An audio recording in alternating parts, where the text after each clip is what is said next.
Hi guys, मेरा नाम इशित पांडे है और आज का ये वीडियो है दुनिया का जाने माने इंडस्ट्रियलिस्ट रतन टाटा जी के ऊपर। शुरू करते हैं। रतन टाटा जी का जन्म 28 दिसंबर 1937 मुंबई में उनका जन्म हुआ था।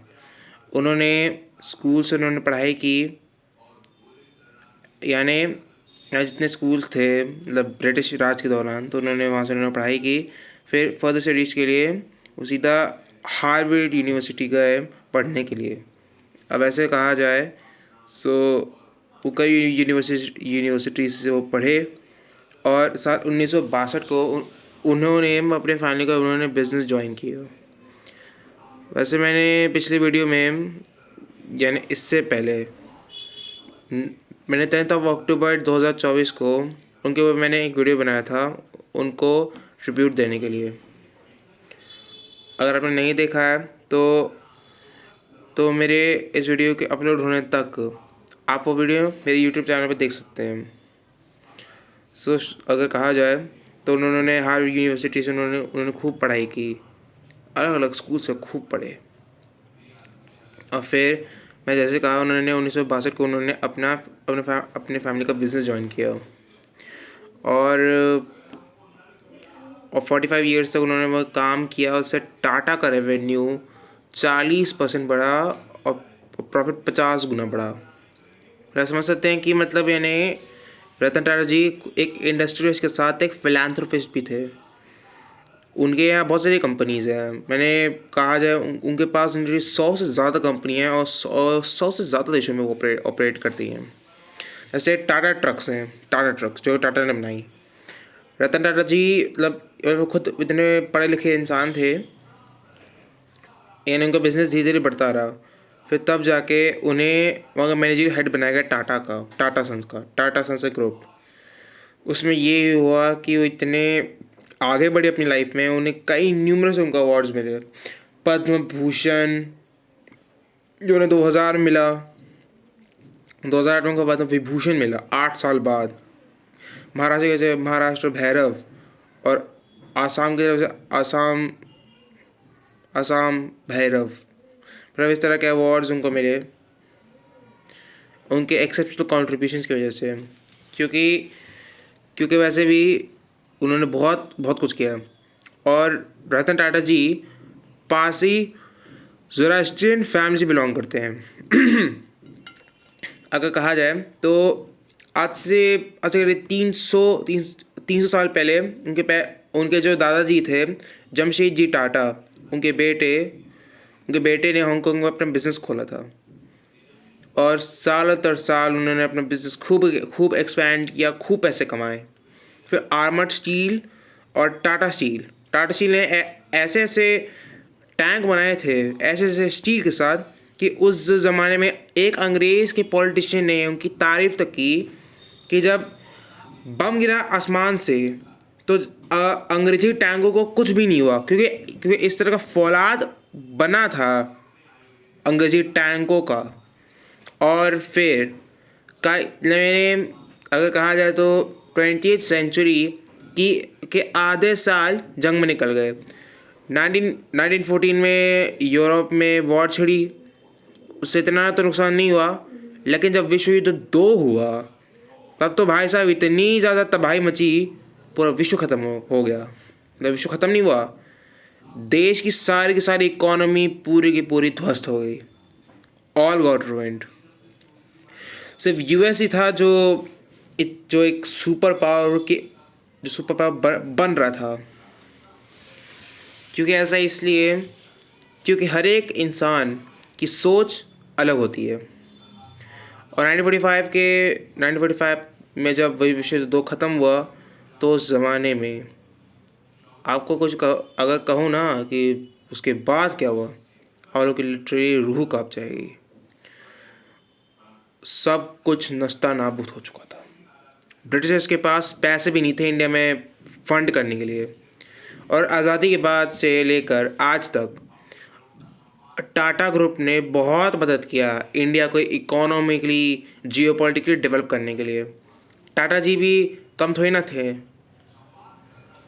यानी जब 1991 में जब JRD टाटा जी रिटायर हो गए थे तो फिर जाके रतन टाटा जी को चेयरमैन बनाया गया टाटा ग्रुप का। और उससे क्या हुआ, जब रिटायर 2012 में, तो टाटा का रेवेन्यू बहुत बढ़ा, प्रॉफिट बहुत बढ़े। फिर कृष्णा मिस्त्री जी को अपॉइंट किया गया 2012 में। 2016 में उन्होंने रिटायरमेंट ले ली। फिर नटराजन चंद्रशेखरन जी अभी करंटली हैं, उनको इस पोजीशन में आए हुए 8 साल हो गए हैं। और इन 8 सालों में वो कितना कमा लेंगे वो तो पता नहीं है, लेकिन मुझे पता है कि वो बहुत बहुत ज़्यादा कमाएंगे। सो वापस आते हैं रतन टाटा जी के ऊपर। उन्होंने इतना अच्छा अपना बिजनेस एक्सपैंड किया है कि भारत की सबसे ज़्यादा मोस्ट वैल्यूबल कंपनी आज की तारीख में है।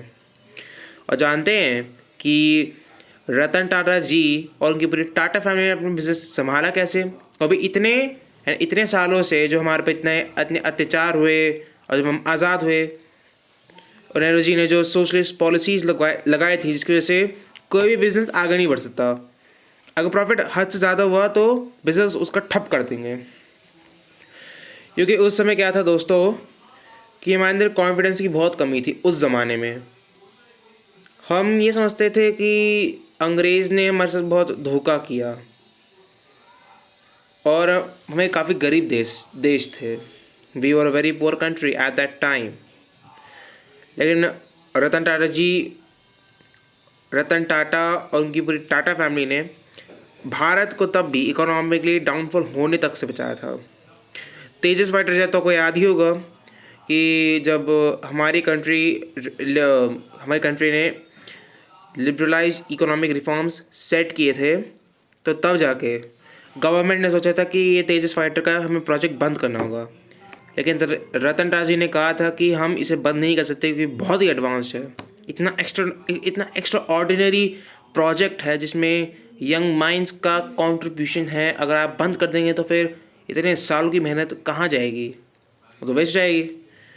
इसलिए यही वजह है कि टाटा ग्रुप और टाटा के जितने भी कंपनीज थी या जितनी भी डिफेंस कंपनी थी, उनके मैनेजर हेड्स ने सरकार को जाके बोला कि आप ये प्रोजेक्ट बंद नहीं कर सकते। फिर जैसे तैसे करके बातचीत करते करते ये प्रोजेक्ट कंप्लीट हुआ। और रतन टाटा जी ने कहा था कि अगर ये प्रोजेक्ट बंद हो जाता तो मेरे देश के लिए ये सबसे बड़ा शर्म की बात होती है कि हम आत्मनिर्भर भारत तो बनना चाहते हैं, लेकिन उसके लिए हमारे पास ब्रिलियंट यंग माइंड्स होने चाहिए। अब वापस आते हैं टॉपिक पे। तो जैसे मैंने कहा, उनको कई न्यूमरस अवार्ड्स मिले, उनके कॉन्ट्रीब्यूशंस की वजह से। आज की तारीख में जो जितने भी ट्रक्स, कार्स या इंक्लूडिंग डिफेंस कंपनीज, सब कुछ टाटा का है। जो चाय हम पीते हैं, टाटा टी, नमक लेते हैं, वो भी टाटा का। सोनाटा, टाइटन, ऐसे कितने ब्रांड्स हैं जिसमें टाटा सबसे आगे है। और जानते हैं कि टाटा इतना आगे बढ़ा कैसे? सिर्फ 2 चीज़ों की वजह से। पहला, अपने वैल्यूज़ और अपने प्रिंसिपल्स। वैल्यूज़ और प्रिंसिपल्स का मतलब होता है कि उनके प्रिंसिपल क्या हैं? अपने एम्प्लॉय को ढंग से ट्रीट करना, उन्हें ऐसा ट्रीट को जैसे कि वो आपके फैमिली हैं।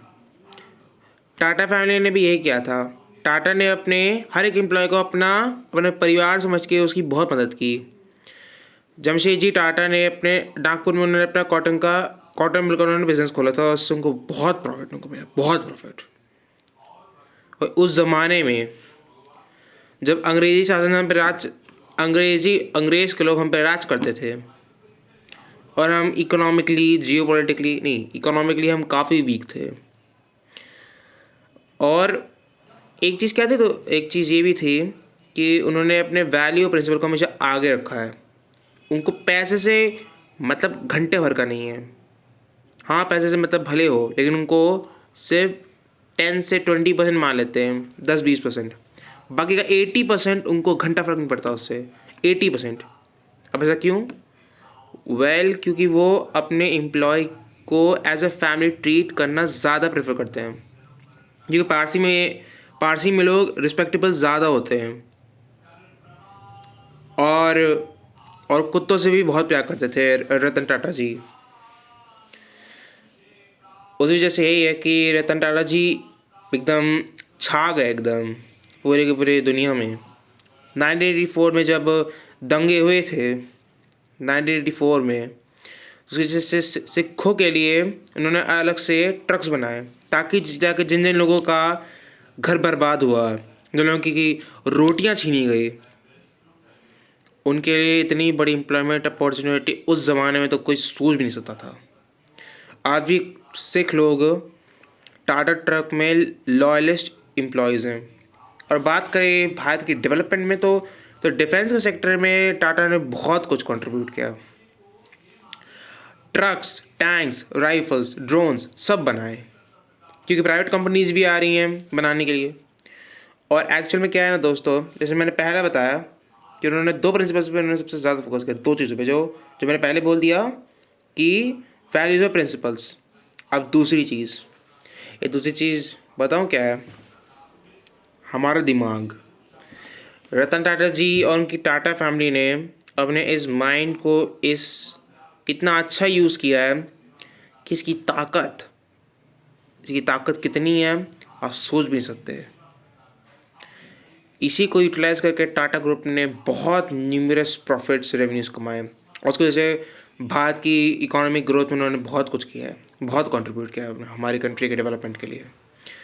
अब जैसे कहा गया कि रतन टाटा जी उनके पास जितने पैसे रहते हैं वो मोस्टली गरीबों को दान करते हैं, मतलब एक डोनेशन की तरह।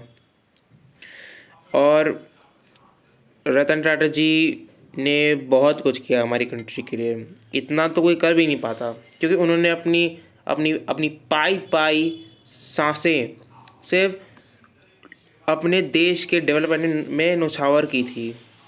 इतने बड़े इंडस्ट्रियलिस्ट, फिलांथ्रोपिस्ट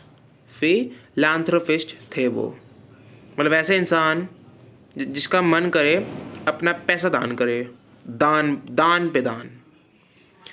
अब जैसे अब्दुल कलाम जी ने इतना कुछ किया हमारी कंट्री के लिए, इतना दान पुण्य किया हमारी कंट्री के लिए, उनको इतना डेवलप किया। आज की तारीख में जो इंडिया, उसकी इतनी सारी कंपनीज का सबसे मैसिव रेवेन्यू टाटा के पास है। और रतन टाटा जी ने बहुत कुछ किया कंट्री के लिए। उन्होंने अपने सारे साल, अपना जीवन, सब कुछ सिर्फ अपने देश की डेवलपमेंट के लिए उन्होंने बहुत कुछ किया, बहुत कुछ। और फिर अपने लेटर ईयर्स में, इससे पहले हम उनकी पर्सनल लाइफ के बारे में डिस्कस करेंगे, उन्होंने कभी भी शादी नहीं की, कभी नहीं। क्योंकि पारसी में ना एक कल्चर है, अगर एक पारसी इंसान नॉन पारसी से शादी करेगा तो उसे, मतलब कि अगर एक पारसी इंसान किसी दूसरे से शादी करे जो उनके धर्म का नहीं है तो बंद कर देंगे। लेकिन अगर एक पारसी इंसान नॉन पारसी से शादी करेगा तो क्या होगा, उनके बच्चे भी पैदा हो जाएंगे। लेकिन क्या हो रहा है कि अब पारसी की पॉपुलेशन घट रही है, क्योंकि पारसीज नहीं सबसे ज़्यादा कंट्रीब्यूट किया हमारी कंट्री के लिए बहुत कुछ। अब आते हैं उनके लेटर लाइफ में क्या होता है कि 9 अक्टूबर 2024 को उनकी क्या होता है कि सेहत ख़राब होने लगती है, तो फिर उनको अस्पताल में भर्ती किया गया। लेकिन अनफॉर्चुनेटली रतन टाटा जी नहीं बच पाए और वो मर गए। देश भर के राष्ट्रपिता, सेलिब्रिटीज, एक्टर्स, महाराष्ट्र गवर्नमेंट, पूरी कंट्री की सेंट्रल गवर्नमेंट ने एक दिन की मॉर्निंग रखी, यानी एक दिन में उनका शोक मनाया जाएगा। उसके लिए उनकी लाश को तिरंगे में लपेट के उनको फुल स्टेट ऑनर्स के साथ उन्हें क्रीमेट किया गया और उन्हें 21 बंदूकों की उन्हें सलामी मिली। सो इससे क्या मिलता है? इससे हमें ये पता लगता है इतने रिमार्केबल ह्यूमन बीइंग जिन्होंने अपने माइंड की ताकत को इतना इफेक्टिवली यूटिलाइज़ किया कि आज की तारीख में भारत डिफेंस में इतना आगे बढ़ पाया है। आज का 30%, 30 से 40, ये 40 से 50% की मैन्युफैक्चरिंग खुद भारत अपनी कंट्री में करता है। लेकिन अभी क्या है दोस्तों कि जो हमारी यंग पॉपुलेशन है, इसके बारे में टाटा जी एक बात कहते थे कि नेशन की कैपेबिलिटी उनके वर्कफोर्स के ऊपर होता है। अब जितनी हमारे नौजवान की पॉपुलेशन है, अगर हमारे नौजवान ही उनको तो नौकरी नहीं मिलेगी तो फिर देश के लिए कंट्रीब्यूट नहीं कर पाएंगे। और रतन टाटा जी भी ये करते थे। उन्होंने कई सारे कंपनीज खुली जहाँ पे 7 लाख से ज़्यादा लोग को एम्प्लॉय किया जाता है आज तक 7 लाख लोगों को रोज़गार मिले और इकोनॉमी में कंट्रीब्यूट करें। वैसे दोस्तों, अगर मैं एक बात चीज़ कहूँ, मैं रतन टाटा जी को मैं बहुत पसंद करता हूँ, क्योंकि मैंने उनके जैसा इतना रिमार्केबल ह्यूमन बीइंग मैंने आज तक नहीं देखा। तो देखा जाए उन्हें 2000 से लेकर 2023 तक उनको न्यूमरस अवार्ड्स मिले। 2000 से 2023 तक, जब इन 22 सालों में उनको न्यूमरस एलोकेट्स मिले। उन्हें अपना पूरा जीवन गरीबों पे नौछावर किया, लोगों पे नौछावर किया, देश पे नौछावर किया, ताकि एटलीस्ट कुछ ऐसे प्रोजेक्ट्स वो तो बना पाएँ जिसकी वजह से हमारा भारत आज की तारीख में एक सुपर पावर बनने की राह पे चल रहा है। लेकिन एक सुपर पावर बनने के लिए यंग जनरेशन की स्किल्स पे वो लोग ध्यान दे रहे हैं। मैं इस बात पे खुश हूँ। लेकिन रतन टाटा जी चल बसे हैं दुनिया से, लेकिन आज भी वो हर एक भारतीय के दिल में बसे हैं कि उन्होंने इतना न्यूमरस कंट्रीब्यूशन भाई साहब आज तक कोई कर भी नहीं पाया। उसे देखा जाए तो टाटा ने न्यूमरस चीज़ें की हैं। Cricket, sports, maths, science, defence, airport यानी एरोस्पेस इंडस्ट्री, स्पेस इंडस्ट्री, सब में टाटा ने अपनी छाप छोड़ी है। समझिए कि रतन टाटा जी पूरे 62 साल बिताए हैं। 62 साल, यानी जब वो थे 25 साल के, 25 साल की उम्र में उन्होंने अपने ख़ानदान का बिजनेस ज्वाइन किया था 62 साल पहले। और पूरा का पूरा 62 साल अपने ख़ानदान के बिजनेस में इन्वेस्ट किया, अपने दिमाग की ऊर्जा को खर्च किया, और इतना कुछ कंट्रीब्यूशन आज तक कोई नहीं कर पाया। सो ये मेरी तरफ से रतन टाटा जी के लिए एक ट्रिब्यूट है कि उन्होंने बहुत कुछ किया हमारी कंट्री के लिए। They did everything for our country's development to make it a super power. Thank you for watching. अगर आपको मेरे वीडियो पसंद आए तो आप मेरे कॉन्डोलेंसेस की वीडियो के ऊपर जा सकते हैं, जहाँ पे मैंने बताया कि रतन टाटा जी और उनके ख़ानदान ने और कितने कंट्रीब्यूशंस किए हैं। धन्यवाद।